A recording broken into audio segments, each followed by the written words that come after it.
જય શ્રી કૃષ્ણ મિત્રો, આપણે ખેતરમાં આવી ગયા છે. ડાંગર કાઢવા માટે મશીન આવવાનું છે, એના માટે ધારો કાપવાની હતી. ધારો કાપવા માટે આ રીતની ધારો કાપી છે.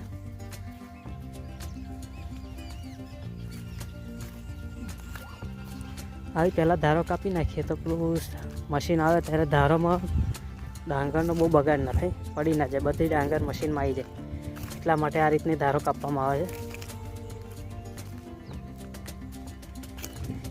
કાલે સાંજના થોડી કાપી હતી ને અત્યારે બાકી હતી, અત્યારમાં કાપી નાખી છે.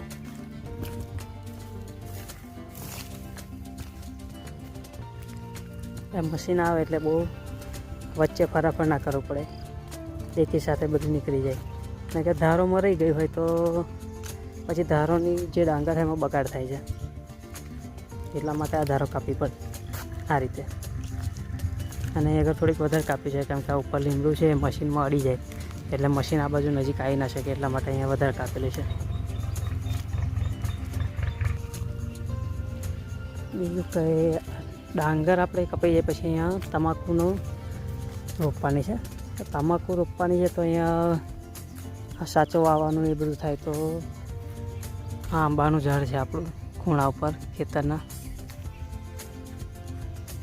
અહીં આગળ આંબા આગળ આપણે નાની છાપરી બનાવવાનું વિચારી રહ્યા છે, કે અહીંયા આગળ એક છાપરી બનાવીશું, જેથી આ છાંયડો પણ રહે આખો દિવસ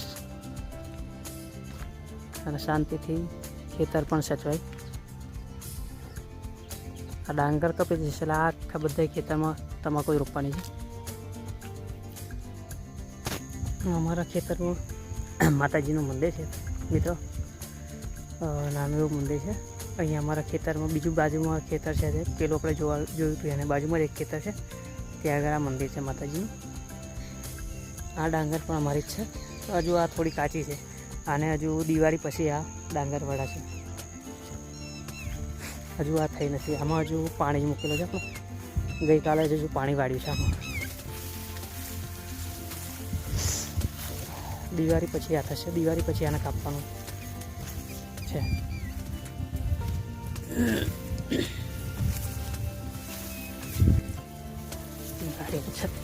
અમારા ખેતરના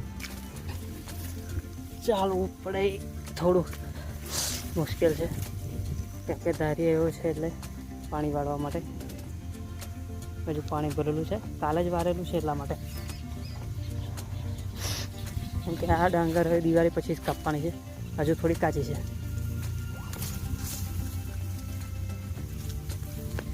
પેલા ખેતરમાં આજે મશીન આવી જશે સાંજ સુધીમાં, તો એ કાપી નાખીશું.